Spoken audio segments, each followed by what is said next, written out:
দেশবাসীৰ বাবে আহি গ'ল দিশা। দেশবাসীৰ বাবে যেন এয়া এক ডাঙৰ সকাহ।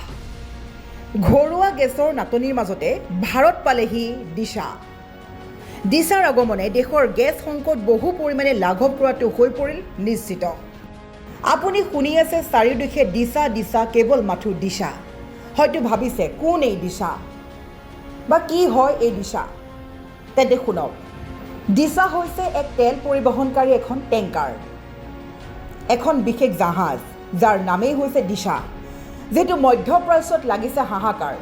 যুদ্ধৰ বৰ্তমানলৈকে সাম কটা নাই। এই যুদ্ধৰ মাজতেই সমগ্ৰ বিশ্বত দেখা দিছে ঘৰুৱা গেছৰ নাটনি, লগতে পেট্ৰল ডিজেলৰ হ্ৰাস হোৱা খবৰে, যাৰ বাবে দেশৰ বিভিন্ন প্ৰান্তে প্ৰান্তে লগতে বিশ্বৰ কেইবাখনো দেশত বৃদ্ধি পাইছে গেছৰ লগতে পেট্ৰল ডিজেলৰ দাম। ঘৰুৱা গেছৰ নাটনিৰ মাজতেই ভাৰত আহি পালেহি এই দিশা। ইতিমধ্যে উপস্থিত হ'ল ভাৰতত বৃহৎ LNG টেংকাৰখন।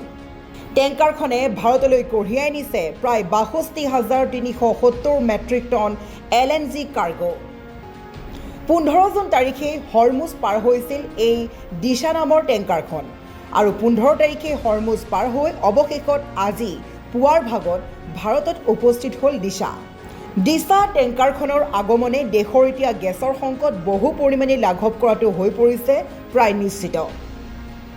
মাল্টাৰ পতাকাযুক্ত ভাৰতীয় টেংকাৰ দিশা এতিয়া গুজৰাটৰ দাহেজ বন্দৰত উপস্থিত হৈছে, যিখন দিশা ভাৰতৰ প্ৰথমটো বৃহৎ LNG টেংকাৰ। প্ৰায় ৩ মহীয়া হ'ল ইৰাণ আমেৰিকাৰ যুদ্ধ। এই যুদ্ধৰ পিছতেই হৰমুজ সফলতাৰে পাৰ হোৱা প্ৰথমখন ভাৰতীয় বাণিজ্যিক জাহাজেই হৈছে দিশা। মন্ত্ৰালয়ৰ সঞ্চালক উপেশ কুমাৰ শৰ্মাই দিশা জাহাজৰ আগমনৰ কথা পূৰ্বেই কৰিছিল সদৰি, আৰু অৱশেষত সেয়াই হ'ল সত্য।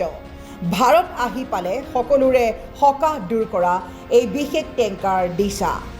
দিশা টেংকাৰখনৰ আগমনে এতিয়া সকলোকে কৰি তুলিছে আনন্দিত উৎফুল্লিত। মধ্যপ্ৰাচ্যৰ যুদ্ধ চলি আছে যদিও ভাৰতত নাটনি নহয় গেছৰ।